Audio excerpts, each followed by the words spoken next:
தமிழ் குரல் நேயர்களுக்கு அன்பு வணக்கம். இன்றைய நமது சிறப்பு விருந்தினர் திராவிடர் இயக்க தமிழர் பேரவையினுடைய துணை பொதுச் செயலாளர் தோழர் உமா அவர்கள். வணக்கம். வணக்கம். எலெக்ஷன் கமிஷன் பிஜேபிக்கு ஓட்டு திருடி கொடுக்கக்கூடிய வேலையை செஞ்சுட்டு இருக்கு அப்படின்னு சொல்லி ராகுல் காந்தி அவர்கள் குற்றம் சாட்டினார். அதுக்கான ஆதாரத்தை நாங்கள் வெளியிட போகிறோம், அப்போ இது ஒரு அணுகுண்டாக வெடிக்கும் அப்படின்னு சொல்லியிருக்கிறார். எப்படி பார்க்குறீங்க இதை?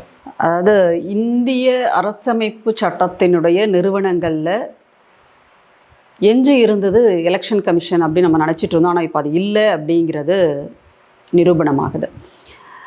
எல்லாமே ஜுடிஷியரியிலையும் ஏறத்தாழ பாஜக தன்னோட அந்த ஒரு ஆதிக்கத்தை செலுத்த ஆரம்பிச்சிருக்கு அப்படிங்கிறது நிறைய பல்வேறு தீர்ப்புகளில்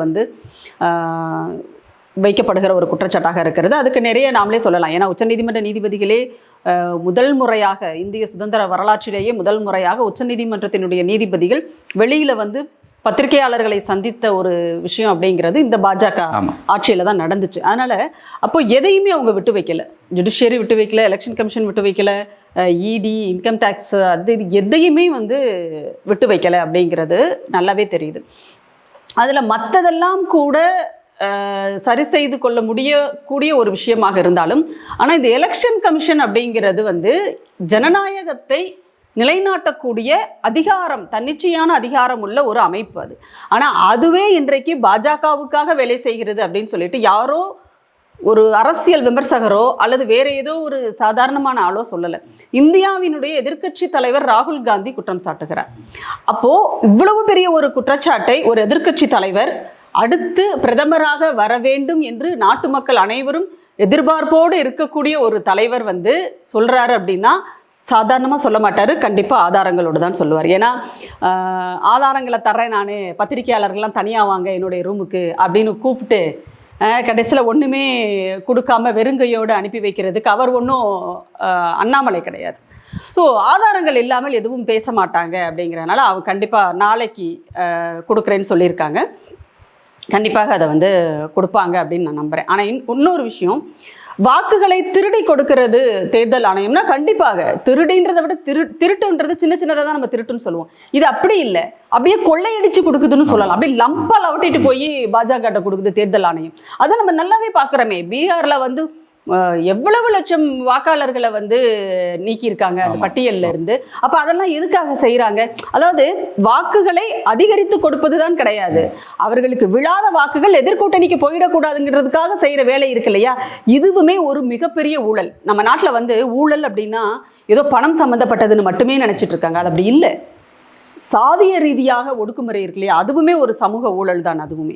அப்போ இந்த பாஜகவுக்காக தேர்தல் ஆணையம் செய்வது மிகப்பெரிய ஊழல், ஜனநாயகத்திற்கு எதிரான ஒரு ஊழல் இது. அப்போ இப்படிப்பட்ட ஒரு ஊழலில் ஒரு அரசமைப்பு சட்டத்தினுடைய ஒரு நிறுவனத்தையே பாஜக ஈடுபட வைக்கிறது அப்படின்னு சொன்னா, அப்ப பாஜக எப்படிப்பட்ட ஒரு சர்வாதிகார போக்குடையதாக, சர்வாதிகாரத்தினுடைய உச்சத்துல போய் இன்னைக்கு நின்றுட்டு இருக்கு அப்படிங்கிறது நமக்கு தெரியுது. இல்லை, இதுல ராகுல் காந்தி அவர்கள் பேசின உடனே தேர்தல் கமிஷனையும் இந்த ஊழியர்களையும் அச்சுறுத்தக்கூடிய வேலையை ராகுல் காந்தி அவர்கள் பார்க்க தொடங்கி இருக்கிறாரு அப்படின்னு சொல்கிறாங்க. இது வழக்கமாகவே இந்த மாதிரி இதுக்கு முன்னால் இருந்த ஆட்சிகளில் இந்த மாதிரி ஏதாவது எதிர்கட்சியினர் விமர்சனம் வச்சாச்சுன்னா அதை கவனிப்பாங்க.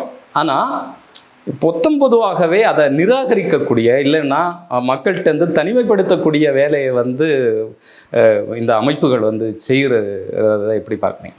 இல்லை, பொதுவாக நீங்கள் சொன்ன மாதிரி கடந்த காலங்களிலும் தேர்தல் ஆணையத்தின் மீது பல குற்றச்சாட்டுகள் அல்லது விமர்சனங்கள் எல்லாம் இருந்திருக்கிறது.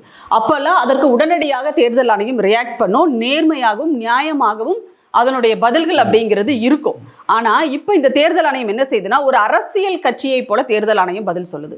எப்படி ஒருத்தர் ஒரு குற்றச்சாட்டு சொல்றாருன்னா, ஒரு பொறுப்போடு பதில் சொல்ல வேண்டிய ஒரு தேர்தல் ஆணையம் அப்படின்றது, எங்களை நீங்க அவமானப்படுத்துறீங்க, எங்களை நீங்க இழிவுபடுத்துறீங்க, இது இந்த அரசியல்வாதிகளை சொல்ல எதிர்கட்சிகளின் சதின்னு சொல்லுவாங்க இல்லையா, அந்த மாதிரி ஒரு தேர்தல் ஆணையம் பேசுறது ரொம்ப ரொம்ப வெட்கக்கேடான ஒரு விஷயம். சரி, அவங்க மேல இவ்வளவு பெரிய ஒரு குற்றச்சாட்டை ஒரு எதிர்க்கட்சி தலைவர், இந்தியாவினுடைய எதிர்க்கட்சி தலைவர் வைக்கிறாருன்னு சொன்னா, அப்போ உங்களுக்கு அதுல பொறுப்பான பதில்கள் சொல்றதுக்கு உங்களுக்கு வந்து முடியலன்னா, அப்போ உங்ககிட்ட என்ன இல்லைன்னு அர்த்தம், நேர்மை இல்லைன்னு தானே அர்த்தம். அப்ப நீங்க யாருக்காகவோ வேலை செய்றீங்க. அப்ப இவர் சொல்ற குற்றச்சாட்டில் உண்மை இருக்கிறது, அதனால உங்களால பதில் சொல்ல முடியல. பதில் சொல்ல முடியாத பட்சத்துல அவர் மேலேயே நீங்க ஒரு குற்றச்சாட்டை வைக்கிறீங்க. அப்போ நீ வந்து தப்பு செய்யறேன்னு சொன்னா, அப்ப நீ மட்டும் என்ன யோகியமா அப்படின்னு சொல்லிட்டு நீ திருப்பி கேட்கறது இருக்கு இல்லையா, அந்த வேலையை ஒரு சாதாரண ஆள் செய்யலாம். ஆனா ஒரு தேர்தல் ஆணையம் செய்யலாமா? அப்படி நீங்க சொல்றீங்க. தேர்தல் ஆணையத்தினுடைய தலைமை தேர்தல் ஆணையர்களுடைய நியமனம் இன்னைக்கு எப்படி இருக்கு? அதுல வந்து ஒரு உச்ச நீதிமன்றத்தையே புறக்கணித்து விட்டு, உச்ச நீதிமன்றத்தினுடைய பங்களிப்பையே வந்து தூக்கி வெளியில போட்டுட்டு, அதை ஆளுகின்ற பாஜக தான் முடிவு செய்யும்ன்ற அளவுக்கு இன்னைக்கு இருக்கு அப்படின்னா, அப்போ தேர்தல் ஆணையத்தினுடைய அந்த தேர்தல் ஆணையரை தேர்ந்தெடுக்கக்கூடிய ஜனநாயகத்தையே பாஜக கொலை செஞ்சிருச்சு. அப்ப எப்படி பாஜகவால் தேர்ந்தெடுக்கப்படுகின்ற தேர்தல் ஆணையம் தானே இப்ப இருக்கு, தேர்ந்தெடுக்கப்பட்ட தேர்தல் ஆணையம் தானே, அதாவது பாஜகவால் தேர்ந்தெடுக்கப்பட்ட தேர்தல். அப்புறம் அதுல எப்படி நம்ம ஜனநாயகத்தை எதிர்பார்க்க முடியும்? அப்ப அதுல குற்றச்சாட்டு வைக்கிறதுல என்ன தப்பு இருக்கு? கண்டிப்பா ஏதோ நடந்திருக்குது தானே. அப்படி இல்லைன்னு எப்படி மகாராஷ்டிரா தேர்தலில் வந்து எவ்வளவு பெரிய ஒரு வேரியேஷன்ஸ் இருந்ததுன்னு சொல்லிட்டு ராகுல் காந்தி ஒவ்வொரு பிரஸ் மீட்லயும் அவர் சொன்னாரு. அதுக்கு இதுவரைக்கும் தேர்தல் ஆணையம் ஏதாவது நியாயமான பதில் சொல்றாங்களா? நீங்க நல்லா பாருங்க, நம்மளுடைய தேர்தல் நடைமுறைகள்ல எலெக்ஷன் கமிஷனோட வெப்சைட்டை பார்த்து தான் வந்து எல்லா சேனல்ஸும் வந்து அப்டேட் பண்ணுவாங்க. அந்த வாக்கு எண்ணிக்கையின் போது ஒவ்வொரு மணி நேரத்திற்கும் ஒரு அறிக்கையை வந்து தேர்தல் ஆணையம் அப்டேட் பண்ணிட்டே இருப்பாங்க. அப்ப அதை பார்த்து தான் வந்து எல்லாரும் என்ன பண்ணுவாங்கன்னா அப்டேட் பண்ணுவாங்க, அது ஆத்தென்டிக்கா இருக்கும் அப்படின்னு சொல்லிட்டு. ஆனா கடந்த சில தேர்தல்களில் தேர்தல் ஆணையம் அப்படி அப்டேட் பண்ணிச்சா? பண்ணவே இல்லை. எவ்வளவு ஒரு நாள் கழிச்சு அது ஒரு பெரிய விமர்சனம் வந்ததற்கு பிறகு எவ்வளவு முறைகேடுகள்ங்க. அதுல தேர்தல் ஆணையத்தினுடைய செயல்பாடுகளில் எங்கேயுமே வெளிப்படைத்தன்மையே கிடையாது. நீங்க வந்து அதாவது மோடி வந்து எல்லா இடங்களிலும் போய் பிரச்சாரம் பண்ணி அவர் என்னென்னலாம் வந்து வெறுப்பை கக்கணுமோ, என்னெல்லாம் வந்து சிறுபான்மை மக்கள் மேல வந்து வெறுப்புணர்வை வந்து வாந்தி எடுக்கணுமோ எல்லாத்தையும் எடுத்து முடிச்சு ஒரு மத வெறுப்பை நாடெங்கும் விதைத்ததற்கு பிறகு நீங்க கரெக்டா வந்து தேர்தல் தேதியை வந்து அனௌன்ஸ் பண்றீங்க. எதிர்கட்சிகளுக்கு ஒரு சின்ன அவகாசம் கூட கொடுக்கறது கிடையாது. ஆனா ஆளுங்கட்சியான ஒன்றிய பாஜக அரசு என்னெல்லாம் வந்து அவங்களுக்கான ஒரு பாதையை வந்து நல்லா போட்டு வச்சுக்கணுமோ அந்த அளவுக்கு அவங்க கார்பெட்லாம் போட்டு வச்சதுக்கு அப்புறமா நீங்க என்ன பண்றீங்க? தேர்தல் தேதி அறிவிக்கிறீங்க. அப்ப இதெல்லாம் வந்து என்ன கணக்கு இது? அப்ப தேர்தல் ஆணையத்தினுடைய கணக்கு பாஜக போடுற கணக்கு தானே தேர்தல் ஆணையம் வந்து நீங்க சொல்றாங்க. அவங்க கட்சியினுடைய ஒரு பெரிய ஒரு பிரிவாக தானே. இதுவரைக்கும் வந்து வருமான வரித்துறை வந்து ஒரு அணியாக இருந்தது பாஜகவில். அதே மாதிரி வந்து இன்கம் டாக்ஸ் ஒரு இதுவா இருந்துச்சு. இப்ப வந்து தேர்தல் ஆணையம் பாஜகவினுடைய அறிவிக்கப்படாத ஒரு அணியாக இருந்தது. இப்ப வெளிப்படையான ஒரு கூட்டணியாக அமைந்திருக்கிறது. அதுதான் இல்ல இந்த குற்றச்சாட்டு இருக்குல்ல, ஒவ்வொரு தேர்தல் கடந்த உடனேயே எதிர்கட்சிகள் வந்து இந்த குற்றச்சாட்டுகளை சொல்றாங்க, நீதிமன்றம் போறாங்க. ஆனா நீதிமன்றம் கூட என்ன பண்ணுதுன்னா, நீங்க தோத்துட்டீங்கன்னா உடனே வந்து இது முறைகேடு அப்படின்னு சொல்லி வாரீங்க, ஜெயிச்சாச்சுன்னா அதுக்கு கேள்வி இல்லை, அப்போ நீங்க தோத்தா மட்டும் முறைகேடு நடக்குதா அப்படிங்கிற மாதிரியான கேள்வியை கேட்குறாங்க. இல்லை, இதுல ஒவ்வொரு முறையும் வைக்கிறாங்க அப்படின்னா, அதாவது என்ன, தோத்தாதான் வர்றாங்க, ஜெயிச்சா நீங்க வர்றதில்லை அப்படிங்கிறது இல்லை. இதுல வந்து நீங்க எந்தெந்த இடங்களில் பாஜக எப்படி எப்படி பிளே பண்றாங்க அப்படிங்கிறத கொஞ்சம் வந்து நம்ம ஆய்வு செஞ்சு பார்த்தாலே வந்து அதுல இருக்கிற உண்மை வந்து தெரிஞ்சிடும். அதுக்கு வந்து உச்சநீதிமன்றத்திற்கு நேரம் இல்லையா என்னன்னு நமக்கு தெரியல. சரியா? இப்போ மத வெறுப்பை விதைத்து தேர்தலை வந்து வாக்குகளை அறுவடை செய்வது அப்படிங்கிறதே வந்து சட்ட அரசியலமைப்பு சட்டத்திற்கு விரோதமானது. ஆனா அதை தான் ஒவ்வொரு முறையும் பாஜக செஞ்சுட்டு இருக்கு இல்லையா? இப்போ ஒரு மதவெறுப்பு பிரச்சாரத்திற்காக அமித்ஷாவுக்கு வந்து கேள்வி எழுப்பிய ஒரு நீதிபதி என்ன ஆனார், அல்லது வந்து ஒரு தேர்தல் ஆணையர் வந்து என்ன ஆனார்ன்றது நமக்கு தெரியும். அப்போ எதையுமே வந்து பாஜகவிற்கு எதிராக பேச முடியாத ஒரு நிலையில் இன்றைக்கு அனைத்து அமைப்புகளுமே இருக்கின்றன அப்படிங்கிறது தான் உண்மை. இவங்க எல்லா இடத்துலையும் வந்து இந்த மாதிரி முறைகேடுகள் நடக்குதா, அவங்க அப்படி பண்ண மாட்டாங்க, ஏன்னா மாட்டிக்குவாங்கல்ல. சரியா? அதாவது எங்கெல்லாம் வாய்ப்புகள் அவர்களுக்கு இருக்கிறதோ அங்கெல்லாம் தான் அந்த முறைகேடுகளை பாஜக செய்யறாங்க. அப்ப எல்லா இடத்துலயும் ஒட்டுமொத்தமா வந்து முறைகேடு, இவிஎம் முறைகேடு அப்படின்னா அது வந்து ஒரு வெளிப்படையாக தெரிஞ்சிரும், திருடுறாங்க அப்படின்னு சொல்லிட்டு. அப்போ தெரியாதபடி அங்கங்க பண்றது. ஸோ இப்படி பண்ணும்போது உங்களுக்கு வந்து அதை நிரூபிப்பதோ வைக்கதோ அது ரொம்ப கஷ்டம். ஆனா இப்போ வந்து எதிர்க்கட்சி தலைவர் ராகுல் காந்தி அவர்கள் எடுத்திருப்பது அப்படிங்கிறது மகாராஷ்டிரா தேர்தலில் மிக பெரும்பான்மையும் வந்து முறைகேடு நடந்திருக்கு அப்படின்றது. ஏன் 2024 நாடாளுமன்ற தேர்தலிலேயே மோடி வந்து தேர்தலில் மோசடி செய்துதான் அவர் பிரதமர் ஆகி இருக்கிறார் அப்படிங்கிறத நாங்க நிரூபிப்போம்னு அவர் சொல்லியிருக்காங்க. வெயிட் பண்ணி பாருங்க, அவங்க என்ன ஆதாரங்கள் கொடுக்குறாங்கன்னு வெயிட் பண்ணி பாருங்க, பார்த்துட்டு அதுக்கப்புறம் நீங்க பேசுங்க, அவ்வளவுதானே. இல்லை, இதுக்கு முன்னால் இப்போ வந்து வெளிப்படையாக இல்லாமல் ரகசியமாக இந்த ஓட்டு எண்ணிக்கை நீங்கள் சொல்கிற மாதிரி வந்து அடுத்த நாள் அவங்க வந்து வெப்சைட்டில் போடுவாங்க. இந்த மாதிரி நிறைய முறைகேடுகள் நடந்து இப்போ வெளிப்படையாகவே ஒரு 24 நாள், ஒரு 30 நாளைக்குள்ளாகவே பீகாரில் வந்து 56 லட்சம் ஓட்டர்ஸை வந்து நீக்கியிருக்காங்க. அது குறிப்பாக என்ன தகவல்கள் வருதுன்னா, இஸ்லாமியர்கள், பெண்கள், தலித்துகள் இவங்களுடைய ஓட்டுகளை தான் நீக்கியிருக்காங்கன்னு சொல்கிறாங்க. இதே முறை இந்தியா முழுவதும் தொடரும் அப்படின்னு சொல்லி எலெக்ஷன் கமிஷன் சொல்லுது. இதை எப்படி நாடு எந்த திசையை நோக்கி பயணிக்குது அப்படிங்கிறத எப்படி? இந்த மகாதேவி படத்துல வில்லனா நடிச்சிருந்த PS வீரப்பா வந்து ஒரு வசனம் பேசுவார் தெரியுமா? நாடும் நாட்டு மக்களும் நாசமாய் போகட்டும் சொல்லிட்டு. ஏறத்தாழ மோடியும் அமித்ஷாவும் அந்த மனநிலையில தான் அவங்க இருக்காங்க. அப்படிதான் அவங்க செயல்பட்டு இருக்காங்க. நாடும் நாட்டு மக்களும் நாசமாய் போகட்டும், நாங்க மட்டும் நல்லா இருக்கோம், எங்களுடைய நண்பர்கள் நல்லா இருந்தா போதும் அப்படின்ற இடத்துல தான் வந்து இன்றைக்கு பிரதமரும் உள்துறை அமைச்சரும் இருந்துட்டு இருக்காங்க. அதாவது தேர்தல் நடத்துகின்ற முறையும் சரி, வாக்குகளை எண்ணுகின்ற முறையும் சரி, இப்பெல்லாம் வந்து வேற மாதிரியே மாறிடுச்சு. நீங்க ஒரு தேர்தல் நடத்தி முடிச்சு அதை அறிவிக்கிறதே பாருங்க, ஒரு சிறிய மாநிலங்கள் எல்லாம் கூட பார்த்தீங்கன்னா 7 கட்டங்களாக தேர்தல் நடத்த வேண்டிய ஒரு தேவை என்ன இருக்குது அப்படிங்கிற ஒரு கேள்வியை நம்ம தொடர்ந்து வச்சுக்கிட்டு இருக்கோம். அதே மாதிரி பெரிய மாநிலங்களில் பல இடங்கள் அவங்களுக்கு சாதகமாக இருக்கக்கூடிய இடங்கள் எல்லாம் 2 கட்டங்களில் தேர்தல் நடத்தி முடிச்சிடுறாங்க. அப்புறம் வாக்கு எண்ணிக்கை அப்படிங்கிறது, அதுக்கு வாக்கு பதிவு முடிந்ததற்கும் வாக்கு எண்ணிக்கை நடைபெறுவதற்குமான கால அளவு எவ்வளவு அதிகமாக இருக்கிறது அப்படிங்கிறத நீங்கள் பாருங்கள். இன்னொன்று திரும்ப திரும்ப சொல்கிறாங்க, அந்த EVM மிஷினில் வந்து மேனிப்புலேட் பண்ண முடியும், அதை வந்து ஹேக் பண்ண முடியும் அப்படின்னு சொல்கிறாங்க. ஆனால் அதை நிரூபிக்கிறாங்க வெளியில். ஆனால் இவங்க இல்லவே இல்லைன்னு சொல்கிறாங்க. ஸோ இந்த முரண்பாடுகள் எல்லாம் இருக்குல்ல. அப்போ கடைசியில் வந்து நீங்கள் பேலட் பேப்பருக்கு மாறுங்க அப்படின்னு சொல்கிறாங்க. ஆனால் எந்த ஒரு அறிவியல் விஷயத்துல இருந்துமே நாம் பின்னாடி போகக்கூடாது, சரியா? ஆனால் அதில் வந்து ஒரு நம்பகத்தன்மை வேணும். நான் யாருக்கு ஓட்டு போட்டிருக்கேன்றது எனக்கு தெரியணும். நான் இன்னைக்கு வந்து பேலட் பேப்பரில் போட்டேன்னா நான் உதயசூரியனில் தான் நான் வந்து முத்திரை குத்தினேன் அப்படிங்கிறது எனக்கு தெரியும், எனக்கு கண்ணு முன்னாடி தெரியும்.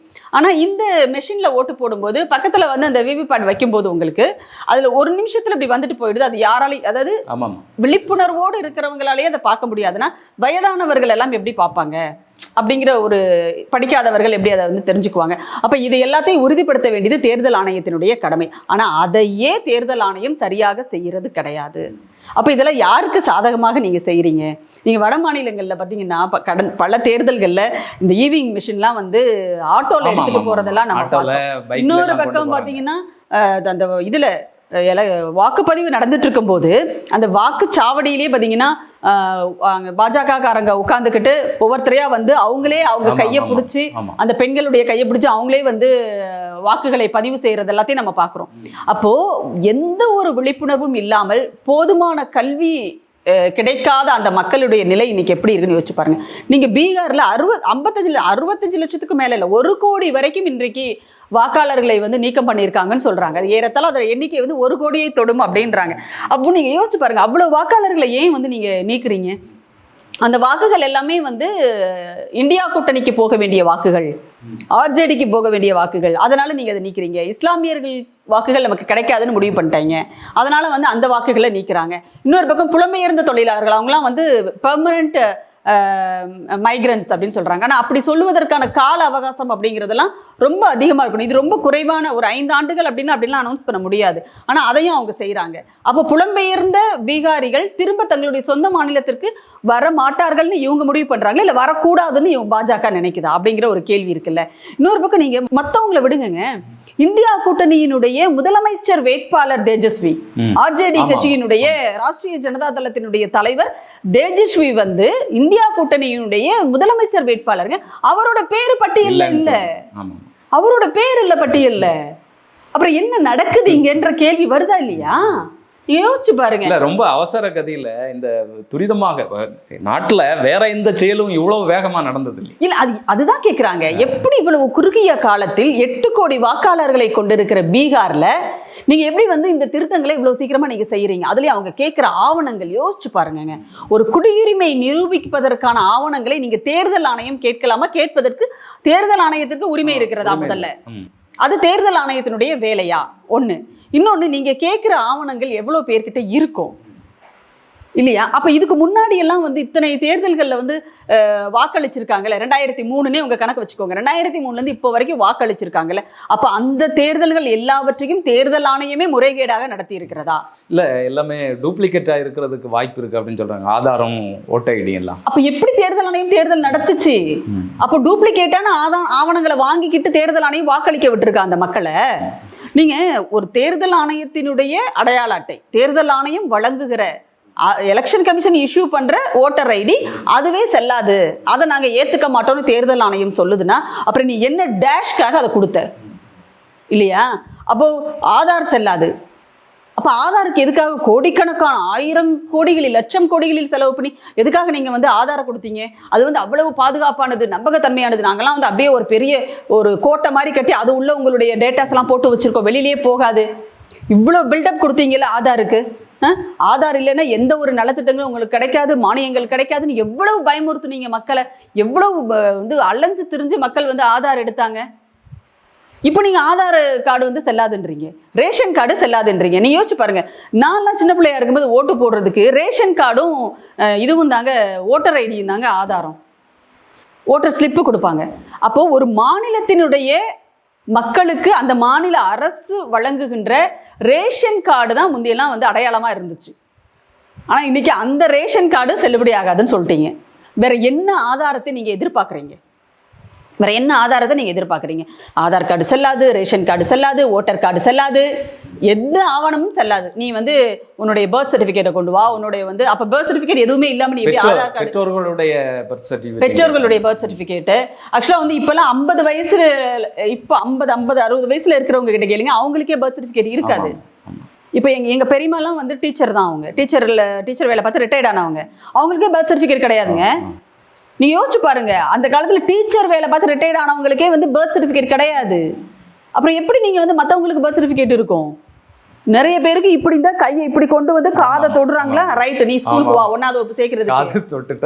இதுதான் வந்து அப்போ இருக்கிற அந்த டீச்சரா பார்த்து ஒரு தேதியை போடுவாங்க. இதுதான் நீ வந்து பர்த் சர்டிஃபிகேட் கொடுங்கன்னு கேட்குறீங்க. உண்மையிலேயே நீங்களாம் படிச்சவங்க தானா? இப்படி ஒரு முட்டாள்தனமான ஒரு விஷயங்களை வந்து நீங்க கேட்குறீங்க. சாதாரண கிராமத்து மக்களுக்கு தெரியும், அது கூட உங்களுக்கு தெரியலையே. அப்ப எதுக்காக இந்த ஃபில்ட்ரேஷன் எல்லாம் நீங்க பண்றீங்க? பாஜகவினுடைய இதுவரைக்கும் தேர்தலில் பாஜக எப்படி ஜெயிச்சிச்சு? ஓட்டுகளை பிரிச்சு விட்டு தான் பாஜக ஜெயிச்சிருக்கு. ஆமா, ஒன்றும் அப்படியே இல்லை, அப்படியே வந்து ஒரு என்னது அறுதி பெரும்பான்மையோடு மிக அதிக அளவிலான ஒரு 80% வாக்குகள், 50% வாக்குகள்னா பாஜக ஜெயிக்கவே இல்லை. மிக மிக மிக மிக குறைவான வாக்கு சதவீதம் தான் பாஜக ஒவ்வொரு மாநிலத்திலும் ஜெயிச்சிருக்கிறது. நாடாளுமன்ற தேர்தலையும் அதே தான், 2024 நாடாளுமன்ற தேர்தலையும் மிக மிக குறைவான. அப்போ எப்படி நீங்க ஜெயிக்கிறீங்க அப்படின்னா, அங்க வந்து ஒரு கூட்டணி இருந்துச்சுன்னா அதனுடைய வாக்குகளை சிதறடிக்கிறது, சிதறடிப்பதன் மூலமாக இவங்க வந்து மெஜாரிட்டி ஆகிறது. சோசியல் இன்ஜினியரிங் இந்த மாதிரி அவ்வளவுதான். இதுதான் பாஜக செஞ்சுட்டு இருக்கு. நேர்மையாக பாஜக தேர்தலை சந்தித்தால் ஒரு மாநிலத்தில் கூட, இப்ப இருக்கிற இதுல எழுதி வச்சுக்கோங்க, வட மாநிலங்களில் கூட உங்களால ஜெயிக்க முடியாது. இல்லை, இப்போ பீகாரில் 1.5 லட்சம் ஓட்டர்ஸ் இருக்காங்கள்ல, அவங்க வந்து தமிழ்நாட்டுக்கு குடிபெயர்ந்ததாக ஒரு தகவல் சொல்கிறாங்க. அந்த ஓட்டர்ஸை வந்து தமிழ்நாட்டுக்குள்ளே ஓட்டு போடுற மாதிரி இங்கே சேர்த்துக்கலாம் அப்படின்னு சொல்லி எலெக்ஷன் கமிஷன் சொல்லுது. இப்போ இது மாதிரி பார்த்தீங்கன்னா, இப்போ வங்காளத்துலேருந்து வந்தவங்க, வேறு மாநிலங்கள்லேருந்து வந்தவங்கன்னு பார்த்தீங்கன்னா கிட்டத்தட்ட 1 கோடி அளவுக்கான ஓட்டர்ஸ் வந்து இங்கே இருப்பான்னு சொல்லி சொல்கிறாங்க. இங்கே அனுமதிச்சோன்னா இது எந்த அளவுக்கு மோசமான விளைவுகளை இங்கே இருக்கக்கூடிய அரசியலுக்கு ஏற்படும்? இல்லை, கண்டிப்பாக அது ஒரு பெரிய பாதிப்பு தான். ஏன்னா விடுதலை சிறுத்தைகள் கட்சியினுடைய தலைவர் அண்ணன் திருமாவளவன் அவர்கள் வந்து அழகாக சொல்லியிருப்பாரு, இது வந்து இங்கே இருக்கிற அரசியல் சூழலையே வந்து மாற்றக்கூடியதாக இருக்கும் அப்படின்னு சொல்லிட்டு. ஏன்னா அங்கே வந்து நீங்கள் ஒரு தோராயமாக எடுத்துக்கோங்க, 65 லட்சம் வாக்காளர்களை வந்து நீங்கள் பட்டியலிருந்து நீக்கிறீங்க. இங்கே வந்து 6.5 லட்சம் பீகாரிகள் வந்து தமிழ்நாட்டினுடைய வாக்காளர் பட்டியலில் சேர்ப்போம் அப்படின்னு சொல்லிட்டு நீங்கள் சொல்கிறீங்க அப்படின்னா, இப்போ எதுக்காக 6.5 லட்சம் பீகாரிகளை எதுக்காக நீங்கள் இங்கே வந்து சேர்க்குறீங்க? அது எவ்வளோ பெரிய ஒரு மோசடியான விஷயம். நீங்கள் ஏற்கனவே வந்து 2019 2024 வரைக்குமான நாடாளுமன்ற தேர்தல்களில் கோவை பகுதிகளில் அதாவது திருப்பூர், பல்லடம், கோவை இந்த மாதிரியான பகுதிகளில் வடமாநில தொழிலாளர்கள் ரொம்ப அதிகம். இங்கே பனியன் ஃபேக்ட்ரிஸு, மில்லெல்லாம் இருக்கு இல்லையா? ஸோ அங்கே வந்து வடமாநில தொழிலாளர்கள் வந்து அதிக அளவில் வேலை செய்கிறாங்க. அந்த கடந்த 2 நாடாளுமன்ற தேர்தலிலும் அங்கே வடமாநில தொழிலாளர்கள் பாஜகவுக்காக வாக்கு சேகரித்ததை நம்ம பார்த்தோம். ரோடாக போயிட்டு என்ன பண்ணாங்க அப்படின்னா பிரச்சாரம் பண்ணாங்க. அப்போ அங்கே வந்து ஒரு பெரிய அளவிலான வாக்கு அப்படிங்கிறது பாஜக அங்கே கொண்டு வந்து நிறுத்தி வச்சிருக்குது. அப்போ அதே மாதிரி எல்லா இடங்களிலும் அவங்க செய்யறதுக்கு முயற்சி பண்றாங்க. இது வந்து திட்டமிட்ட குடியேற்றம். இது திட்டமிட்ட ஒரு குடியமர்த்தல் பீகாரிகளை. அவங்களுடைய அது அந்த மக்களுக்கு தெரியல. அந்த மக்களுக்கு என்னன்னா, ஓகே தமிழ்நாட்டுக்கு போனால் நமக்கு நல்ல வேலை கிடைக்குது, நிம்மதியா இருக்கலாம், அமைதியா இருக்கலாம், மத வேறுபாடுகள் கிடையாது, மத மோதல்கள் கிடையாது, யாரும் நம்மளை மாட்டுக்கறி வச்சிருக்காங்கன்னு சொல்லிட்டு அடிக்க மாட்டாங்க, யாரும் நம்மளை வந்து மத ரீதியா இழிவுபடுத்த மாட்டாங்க, 3 வேளை சோறு கிடைக்குது, நம்ம பிள்ளைங்களுக்கு நல்ல பள்ளிக்கூடம் கிடைக்குது இல்லையா, பெண்களுக்கு பாதுகாப்பு இருக்கு தமிழ்நாட்டுல. இது மட்டும்தான் அந்த மக்களுக்கு தெரியும். ஏன்னா அங்க எதுவும் இந்த இதெல்லாம் எதுவுமே பாஜக ஆளுகின்ற மாநிலங்களில் வட மாநிலங்களில் இல்ல. அப்ப அந்த மக்களுக்கு இதுதான் தெரியுதே தவிர, ஐயோ நம்ம பூர்வீகத்தை விட்டு நம்மளுடைய மண்ணை விட்டு நம்ம வெளியில வந்துட்டோமே, நம்ம இப்படி புடுங்கி இந்த பக்கம் நட்டு வச்சுட்டாங்களேன்ற அந்த அடிப்படையான விஷயங்கள் புரிஞ்சுக்கிற அளவுக்கு அந்த மக்கள் இல்லை. அந்த அளவுக்கு வறுமையிலையும் அறியாமையிலையும் அந்த மக்களை வந்து அவங்க வச்சிருக்காங்க. அதனால இப்போ புலம்பெயர்ந்த தொழிலாளர்கள் இங்க வர்றாங்கன்னா தொழிலாளர்களாக அவர்களை வரவேற்பதற்கு நாம தயாரா இருக்கோம். சரியா? ஏன்னா அங்க வேலை இல்லை, இங்க எங்களுக்கு வேலை வாய்ப்பு இருக்கிறது, எங்களுக்கும் லேபர்ஸ் தேவை. அப்படின்ற பட்சத்துல நீங்க இங்க வந்து வேலை செய்து விட்டு நீங்கள் தொழிலாளர்களாக உங்களுடைய ஊருக்கு திரும்பி போவதில் எங்களுக்கு எந்த ஆட்சேபனையும் கிடையாது. ஆனால் நீங்கள் வாக்காளர்களாக இங்கே மாறும்போது அதை இங்கே அனுமதிக்க முடியாது அப்படிங்கிறதா இன்றைக்கு இருக்கிற எதிர்ப்பு குரலுக்கான காரணம் அப்படிங்கிறது. ஏன்னா ஒரு மாநிலத்தினுடைய இப்போ இந்தியாவில் இருக்கின்ற மாநிலங்கள் எல்லா மாநிலங்களுமே வந்து ஒரு தேசிய இனத்தினுடைய கூறுகளாக இருக்கின்றன. சரியா? இப்போ இங்கே வந்து தமிழ் இனம் அதனுடைய ஒரு மாநிலம் தான் வந்து தமிழர்கள் வாழுகின்ற மாநிலம் தமிழ்நாடு. கேரளா மலையாளிகளினுடைய என்ற அந்த தேசிய இனத்தினுடைய ஒரு மாநிலம் வந்து கேரளா. அப்போ இங்கே கன்னடம் பேசுகின்ற மக்களினுடைய மாநிலம். இப்படி பிரிச்சிருக்காங்க இல்லையா? அப்படி பிரிக்கும் போது அந்த மாநிலத்தினுடைய ஆட்சியாளர்களை அந்த மாநில மக்கள் அந்த தேசிய இனத்தை சார்ந்தவர்கள் வாக்களித்து தான் அவர்களுக்கான தலைவரை தேர்ந்தெடுக்க வேண்டும், அவர்களுக்கான ஆட்சி தலைவரை தேர்ந்தெடுக்க வேண்டுமே தவிர வெளியிலிருந்து வந்து இன்னொரு தேசிய இனம் வந்து இதுல வந்து உங்களுக்கு டாமினேட் பண்ணக்கூடாது. அது வந்து ஜனநாயகத்திற்கே விரோதமானது, அரசமைப்பு சட்டத்திற்கே எதிரானது. அப்படி பண்ண முடியாது. இப்போ நீங்க இங்க இருந்து போய் அந்த குடிமக்களாக ஆயிட்டீங்க. இப்ப இங்க இருந்து நிறைய பேர் வந்து மும்பைக்கெல்லாம் போயிருக்காங்க. ஆனா அவங்க ஓட்டு போடுறதெல்லாம் நிறைய பேர் இங்க வந்து ஓட்டு போடுறாங்க இல்லையா? இங்கேயும் பாத்தீங்கன்னா நிறைய பீகாரிகள் நிறைய பேர் வட மாநிலத்தை சார்ந்தவங்க இருக்காங்க. இங்க இருந்து லீவு எடுத்துட்டு போயிட்டு தேர்தலில் அங்க போய் ஓட்டு போட்டுட்டு எல்லாம் வர்றாங்க. ஆனா அவங்க என்ன சொல்றாங்கன்னா, அப்படிலாம் வராதிங்க, உங்களெல்லாம் ஓட்டர் லிஸ்ட்ல இருந்து நாங்கள் தூக்கிட்டோம், அதனால அங்கேயே போய் ஓட்டு போடுங்கன்னு சொல்றாங்க அவங்க. இது எவ்வளவு பெரிய ஒரு மோசடி! இது அந்த மக்களையே ஏமாத்துறாங்க, பீகாரிகளை ஏமாற்றுகிறார்கள். பீகார் மக்களை வந்து அவங்க நாட்டில இருந்து அகதிகளாக விரட்டி அடிக்கிறது ஒன்றிய பாஜக அரசு. அதுதான் நம்ம பார்க்கணும். இப்போ இலங்கையிலிருந்து அகதிகளாக வந்தவர்களுக்கு இங்க நாம வந்து குடியுரிமை கேட்கிறோம், வாக்குரிமை கேட்கிறோம்னா அது வேற. ஏன்னா அவங்க அங்க திரும்பி போகக்கூடிய ஒரு சூழல் இல்லை. ஆனா பீகாரிகளுக்கு அந்த நிலைமை இல்லை. நீங்க அங்க போகலாம், உங்க குடும்பம் அங்க இருக்கு, உங்க வீடு அங்க இருக்கு இல்லையா? சில பேர் நிலபலன்கள் கூட இருக்கலாம். ஏன்னா அங்க வசதி வாய்ப்புகள் இல்லாததுனால அவங்க கூலிகளாக இங்க வந்திருக்கலாம். விவசாயம் பொய்த்து போய் அதுக்கப்புறம் கூலிகளா வந்திருக்கலாம். அப்போ உங்களுடைய வேர் அங்க இருக்கு. அப்போ அவங்களுடைய வேர்ல இருந்து அந்த மண்ணுல இருந்து அவங்களை அப்படியே புடுங்கி இந்த பக்கம் நடுறீங்களே, அது வந்து வளருமா? முதல்ல அதை யோசிக்க வேணாமா இந்த ஒன்றிய பாஜக? அவங்களுக்கு அதை பத்தியில எந்த கவலையும் கிடையாது. அவங்களுக்கு நாடு அப்படின்றத வந்து மக்களாக அவங்க பார்க்கவே இல்லை. இது வெறும் மண்ணு, வெறும் பாறை, வெறும் கடலால் சூழ்ந்த ஒரு பகுதி. இதை மட்டும்தான் அவங்க பார்க்குறாங்களே தவிர இங்கே இருப்பவர்கள் மனிதர்கள், மக்கள் அப்படின்ற எண்ணம் ஒன்றிய பாஜகவுக்கோ ஆர்எஸ்எஸ் கும்பலுக்கோ என்றைக்குமே கிடையாதுங்க. அதை தான் இங்கேருந்து அங்கே தூக்கி போடுது, அங்கேருந்து மக்களை பந்தாடி கொண்டு இருக்கிறது ஒன்றிய பாஜக. இல்லை, இதில் இப்போ இங்கே வந்து வேலையெல்லாம் செஞ்சுட்டு இருக்காங்க. நாளைக்கே நம்மளுடைய எம்பியாகவும் எம்எல்ஏக்களாகவும் இப்படியே போச்சுன்னா அவங்க தான் ஆவாங்க போல் இருக்கு. இல்ல, அதுதான் நான் சொல்றேன், வாக்களிப்பதற்கே உங்களுக்கு இங்க வந்து உரிமை இல்லை. ஏன்னா எங்க மாநிலத்தில் எங்களுடைய ஆட்சியாளர்களை நாங்க தான் தேர்ந்தெடுப்போம். அந்த உரிமை எங்களுக்கு தான் இருக்கு. ஏன்னா எங்களுக்கு தான் தெரியும் இத்தனை ஆண்டு காலமாக இங்க இருந்த அரசியல் என்ன, யார் வந்து எங்களுக்கு நல்லது செஞ்சிருக்காங்க அப்படிங்கிறது நாங்க தான் வந்து தீர்மானிப்போம், நாங்க தான் தேர்ந்தெடுப்போம். நீங்க வெளியூர்ல வந்து இங்க வந்து தேர்ந்தெடுக்க கூடாது. ஏன்னா உங்களுக்கு தெரிஞ்ச ஒரே கட்சி பாஜக தான் உங்களுக்கு வட மாநிலத்துல. இங்க பாஜகவுக்கு இடமே கிடையாது தமிழ்நாட்டுல. அப்ப இது ரெண்டும் வந்து என்ன சொல்றது, வடக்கும் தெற்கும் வேறு வேறு தான். ஆமா, கருத்தியல் சிந்தனை எல்லாவற்றிலும் வேறு வேறு. வாழ்க்கையில், நடைமுறையில், வசதி வாய்ப்புகளில், கல்வியில், எல்லாத்துலயும் வேற வேற.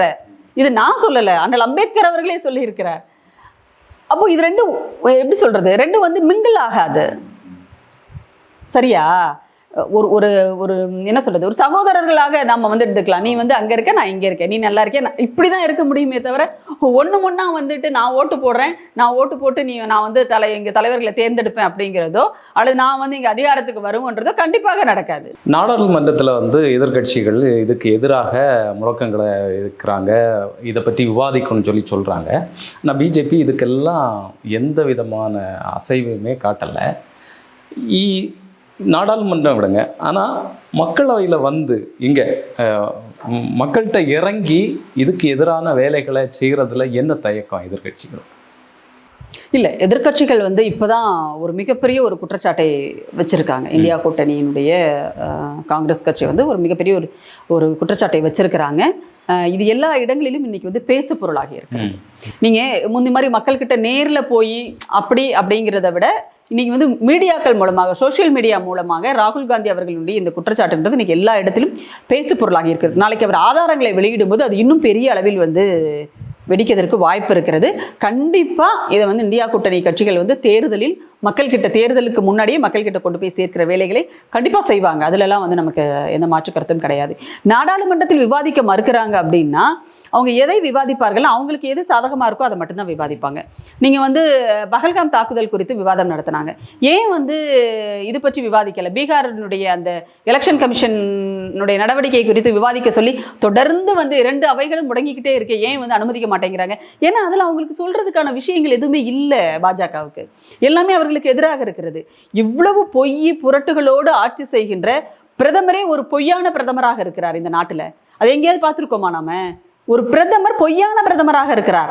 ஆனா ஒன்றிய அமைச்சர் கிரண் ரிஜிஜு சொல்றாரு ராகுல் காந்தி பொய் சொல்கிறார் அப்படின்னு சொல்லி. உங்களுக்கு நான் கூசலையே அப்படி சொல்றதுக்கு? எல்லாம் எங்கெங்க போராட புத்தரின் அவதாரம் நான் அப்படின்றாரு. புத்தருக்கும் எனக்கும் பூர்வ ஜென்ம அவதாரம் இல்லை, புத்தரிற்கும் எனக்கும் பூர்வ ஜென்ம பந்தம் இருந்ததுன்னு சொல்லிட்டு மோடி வந்து கதை இழக்கிறாரு. இஸ்லாமியர்களுக்கும் எனக்கும் நீண்ட கால உறவு இருந்ததுன்றாரு. பழங்குடிகளுக்கும் எனக்கும் வந்து என்னவோ சொல்றாரு, அவர் என்னென்னவோ வளர்றாருங்க. கிறிஸ்தவர்களுக்கும் எனக்கும் கூட அப்படி ஒரு உறவு இருந்ததுன்றாரு. வெக்கமால இப்படிலாம் பேசுறதுக்கு அப்ப எவ்வளவு பச்சையான பொய்களை ஒரு பிரதமர் சொல்றாரு. அப்போ பிரதமரே பொய்யாக இருக்கிற ஒரு நாட்டில் நாடாளுமன்றத்தில் இதெல்லாம் விவாதிப்பதற்கு அந்த பிரதமர் தலைமையிலான கட்சி என்னைக்குமே தயாரா இருக்காது. ஆனா பஹல்காம் குறித்து விவாதிப்பாங்க, ஏன்னா அதில் உங்களுக்கு பெருமை பேசுறதுக்கு இருக்கு. ஆனா அதுலயுமே வெளிப்படையத்தன்மை கிடையாது. அதுலயும் எதிர்க்கட்சிகள் வைக்கிற கேள்விகளுக்கு நீங்க பதில் சொல்லல. அங்க உட்கார்ந்துகிட்டு ட்ரம்ப் சொல்றாரு, நான் தான் வந்து நிறுத்தினேன், போற நான் தான் நிறுத்த சொன்னேன், இல்லைன்னா வந்து இந்தியாவும் பாகிஸ்தானும் வர்த்தக உறவு வந்து நான் வந்து கட் பண்ணிடுவேன்னு சொன்னேன், அதனால அவங்க வந்து இதுக்கு ஒத்துக்கிட்டாங்க போர் நிறுத்தத்துக்குன்னு சொல்லிட்டு அவர் சொல்றாரு. ஒரு தடவை 2 தடவை இல்ல, சொல்லிக்கிட்டே இருக்கிறாரு. கிட்டத்தட்ட 25-26 முறைகளுக்கு மேல வந்து அவர் சொல்லிட்டாரு. அப்போ இதுக்கே உங்களால பதில் சொல்ல முடியல. ராகுல் காந்தி கேட்டார்ல, உங்களுக்கு உண்மையிலேயே துணிச்சல் இருந்தால், முன்னாள் பிரதமர் இந்திரா காந்தியை போல உங்களுக்கு துணிச்சல் இருந்தால் நாடாளுமன்றத்தில் நீங்க சொல்ல முடியுமா? ட்ரம்ப் வந்து ஒரு பொய்யர்னு சொல்லிட்டு மோடியால சொல்ல முடியுமா அப்படின்னு கேட்டாரு. ஆனா ட்ரம்ப்ன்ற வார்த்தையே அவர் உபயோகிக்கலையே, சொல்லலையே. சைனாவை பத்தி எதுவுமே சொல்லலையே, பாகிஸ்தானுக்கு உதவி செய்த சைனாவை பத்தி சொல்லலையே. ஏன்னா உலக நாடுகள் எல்லாம் இந்தியாவினுடைய நிலைப்பாட்டுக்கு ஆதரவா இருக்கிற மாதிரி பேசுனீங்க. அப்ப எதுக்காக உலக நாடுகளுடைய ஆதரவை திரட்டுறதுக்காக இங்கிருந்து எம்பிக்கள் குழுவை நீங்க அனுப்புனீங்க? அதான் உலக நாடுகள் உங்களுக்கு ஆதரவு தெரிவிச்சிட்டாங்கல்ல, ஏன் அனுப்புனீங்க? போயிட்டு வந்த எம்பிக்கள் குழுவினுடைய ரிப்போர்ட் என்ன? அதை நீங்க வெளிப்படையா வச்சீங்களா வெளியில? இது வரைக்கும் அந்த ரிப்போர்ட்டை கொடுத்தீங்களா நீங்க? எதுவுமே இல்லை. அப்போ அதாவது ஒரு நாட்டினுடைய எல்லை பிரச்சனை, பாதுகாப்பு பிரச்சனையில் கூட நேர்மை இல்லாமல் நடந்து கொள்கிறது இந்த ஒன்றிய பாஜக அரசு. கடைசியா ஒண்ணு சொல்றாங்க, இவங்க வந்து எல்லா நிறுவனங்களையும் பாஜக கைப்பாவையாக மாற்றிவிட்டது, எல்லாத்தையும் கையில் எடுத்துட்டாங்க. இன்றைக்கு எதுவுமே வந்து இந்திய அரசமைப்பு சட்டத்திற்கான நிறுவனங்களாக இங்கே இல்லை. வேதனைக்குரிய விஷயம் தான், வெக்கப்பட வேண்டிய ஒரு விஷயம். உண்மையிலே இதை வந்து ரொம்ப வேதனையோட தான் பதிவு பண்றோம். ஆனா ஒண்ணு மிச்சம் வச்சிருக்காங்க, ராணுவம். ஆனா அந்த ராணுவமும் இன்னைக்கு பாஜகவினுடைய கட்டுப்பாட்டுக்குள் தான் கொஞ்சம் கொஞ்சமா போய்கிட்டே இருக்கு. ஏன்னா இந்திய ராணுவத்தை பொறுத்தவரையும் முப்படைகளுக்கும் தனித்தனியான தளபதிகள் தான், தலைமை தளபதினு யாருமே கிடையாது இது வரைக்கும். நேரு காலத்துல இருந்து அவர் மாற்றி அமைத்தது. அப்போ ஏன்னா முப்படைகளுக்குமாக ஒரே ஒருவர் மட்டும் தளபதியாக இருந்தா எப்படி இருந்தாலும், எப்படிப்பட்ட நாடாக இருந்தாலும் அந்த இடத்துல ராணுவ புரட்சி வந்துவிடும். அப்படிங்கிறதுனால பிரதமர் நேரு அவர்கள் பிரதமராக இருக்கும் போதே இந்தியாவினுடைய ராணுவத்தை 3 படைகளாக இருக்கும்போது 3 படைகளுக்கும் ஒவ்வொரு ராணுவ தளபதி அப்படின்றத அவர் கொண்டு வந்தார். ஆனா இன்றைக்கு அதையும் வச்சுக்கிட்டு அதுக்கு மேல ஒரு தலைமை தளபதியை நீங்க உருவாக்கி வச்சிருக்கீங்க. அப்போ ஒட்டுமொத்த ராணுவமும் ஒரு ஆள் கண்ட்ரோல்ல இருக்கு. அவர் யார் கண்ட்ரோல்ல இருக்காரு? ஆர்எஸ்எஸோட கண்ட்ரோல்ல இருக்காரு. அவர் வந்து ஆர்எஸ்எஸ் பெரும்பான்மையும் இன்னைக்கு ராணுவத்தில் தளபதிகளாகவும் அல்லது வந்து கட்டளையிடக்கூடிய இடத்தில் இருக்கின்ற அத்தனை அதிகாரிகளுமே, ராணுவ அதிகாரிகளுமே ஆர்எஸ்எஸ் சார்புடையவர்களாக இருக்கிறார்கள். ஆர்எஸ்எஸ்னுடைய சாகாக்களில் பங்கெடுத்தவர்களாக இருக்கிறார்கள். நீங்க யோசிச்சு பாருங்க, ஆர்எஸ்எஸ்னுடைய கொள்கை, அடிப்படை கொள்கை என்ன? மக்களை ராணுவமயமாக்கு, ராணுவத்தை இந்துமயமாக்கு. அதை தான் இன்னைக்கு ஆர்எஸ்எஸ் பாஜக பண்ணிட்டு இருக்கு. இன்னைக்கு ராணுவம் முழுக்க நீங்க அக்னிபாத்னு ஒண்ணு கொண்டு வந்து எல்லாம் உங்களுடைய சிந்தனை உள்ள ஆட்களை எல்லாம் உள்ள எடுத்து போட்டு வச்சிருக்கீங்க. உண்மையிலேயே இந்த தேசத்துக்காக போராடணும், எல்லையில் போய் நான் நின்று என்னுடைய நாட்டை காப்பாற்ற வேண்டும் நினைக்கின்ற, ராணுவத்துக்கு போய் வேலை செய்வதே என்னுடைய லட்சியம்னு நினைச்சிட்டு இருக்கிற இளைஞர்கள் இன்னைக்கு ராணுவத்துக்குள்ள போக முடியல. வாய்ப்பில்லை. ஏன்னா நீங்க அக்னிபாத்னு ஒரு விஷயத்தை கொண்டு வந்து ஃபுல்லா உங்களுடைய ஆட்களையா உள்ள அனுப்பி ஒட்டுமொத்த இந்திய ராணுவத்தையுமே ஆர்எஸ்எஸ் கேடஸ் மாதிரி நீங்க மாத்தி வச்சிருக்கீங்க. இது எதிலுமே வந்து அவர்களால் வந்து நினைத்ததை சாதிக்க முடியவில்லை என்று சொன்னால், பாஜக கையில் எடுக்கக்கூடிய அல்லது எடுக்க போகின்ற கடைசியான ஆயுதம் அவங்களுடைய மொழியிலேயே, புராணங்களினுடைய மொழியிலேயே சொல்லணும்னு சொன்னா பிரம்மாஸ்திரம் அப்படின்றது ராணுவம். அதை தான் பாஜக அடுத்து கையில் எடுக்க போகுது. ராணுவத்தை கையில் வைத்து இந்து ராஷ்டிரம் என்ற கனவை நிறைவேற்றிக் கொள்வதற்கு பாஜகவும் ஆர்எஸ்எஸும் தயாராகி கொண்டே இருக்கின்றன. இந்த நாடு இதைவிட மிகப்பெரிய ஒரு ஆபத்தை எதிர்நோக்கி இருக்கிறது அப்படிங்கிறது தான் உண்மை. உங்களுடைய நேரத்திற்கும் உங்களுடைய கருத்துக்களுக்கும் நன்றி. நன்றி.